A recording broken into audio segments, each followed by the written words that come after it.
அம்மா அவர்கள் இந்த கலைகளின் மூலமாக இந்தியாவிலும் உலக நாடுகளிலும் லட்சக்கணக்கான மக்களின் வாழ்க்கைய மேம்பட செஞ்சிருக்காங்க. நோய்கள்ல இருந்து விடுதலை, குழந்தை பாக்கியம் கிடைக்கிறது, தொழில் அபிவிருத்தி, பிள்ளைகளின் தரமான கல்வி, மகிழ்ச்சி, மன நிம்மதி நிறைஞ்ச வாழ்க்கைன்னு இது எல்லாத்தையுமே அவங்களுக்கு கிடைக்கும்படி செஞ்சிருக்காங்க. ரேக்கின்னா என்ன? உதாரணத்துக்கு நம்ம உடம்புல பல்லு வலியோ வயிறு வலியோ கால் வலியோ வந்தா அந்த இடத்துக்கு நம்ம அறியாம கைகள் போகுது. அதே நம்ம கையாலேயே வலிய குணப்படுத்திக்கத்தான். நம்ம கும்பிடுற எல்லா தெய்வங்களுமே வலது கைய ஆசீர்வாதம் பண்ற மாதிரி வச்சிருக்காங்க. அது ஏன்? அவங்க கைகள் மூலமாவே சக்தி கொடுக்கத்தான். பிறந்த குழந்தைக்கு அம்மா கிட்ட பால் இப்படித்தான் குடிக்கணும்னு யார் கத்து கொடுத்தா? பிரபஞ்சத்தில் பிறக்கும் உயிர்கள் எல்லாவற்றிற்கும் உணவு உண்டு. ஆரோக்கியமாக உயிர் வாழும் சூட்சமத்தை பிரபஞ்சமே கற்றுக் கொடுத்து அனுப்புகிறது. அதனால்தான் பிறந்தவுடனே ஒரு குழந்தை தாய்ப்பால் குடிப்பதும், பிறந்தவுடனே மிருகங்கள் விலங்குகளோட குட்டிகள் தாய்ப்பால் குடிப்பதும் சாத்தியமாகிறது. நாம் வணங்குகிற தெய்வங்கள் எல்லாம் வலது கையை ஆசீர்வாதம் பண்ணுவது போல் வைத்திருக்கிறார்கள். அதற்கு காரணம் தெய்வங்களின் கையால் நமக்கு சக்தி கொடுத்து நம்மை குணப்படுத்தத்தான்.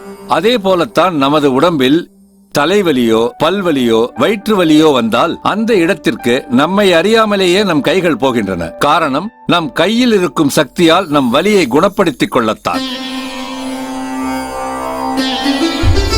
பிரபஞ்ச சக்திய நம்ம சக்கரா வழியா எடுத்து கைகள் மூலமா கொடுக்கறது தான் ரேக்கி. ரேக்கி ஒரு ஜப்பானிய கலை. ரேனா பிரபஞ்சம், கீனா சக்தி. ரேக்கினா பிரபஞ்ச சக்தின்னு அர்த்தம். சித்தர்கள், ஞானிகள், முனிவர்கள் இவங்க எல்லாரும் இந்த பிரபஞ்ச சக்தியை தான் தன் வசப்படுத்தி பல அற்புதங்களை செஞ்சிருக்காங்க. ஆனா அதை யாருக்கும் சொல்லி கொடுக்காம அவங்களே வச்சிருந்து மறைஞ்சு போயிட்டாங்க.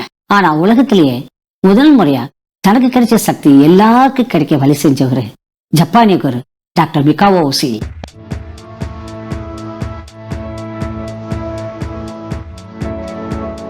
டாக்டர் மிகாவோ உசுயி ரேக்கி கலையின் மகா குருவாக ஜப்பானில் வாழ்ந்து வந்தவர். இவரால் தான் சுமார் 100 வருடங்களாக இந்தியாவில் மட்டும் இல்லாமல் உலக நாடுகள் அனைத்திலும் ரேக்கி கலை பிரசித்தி பெற்றிருக்கிறது. இந்த ரேக்கி கலையால பல கோடி மக்கள் பயன் அடைஞ்சிருக்காங்க. இந்த கோடிக்கணக்கான பேர் பயன் அடைஞ்சிட்டு வர்றாங்க.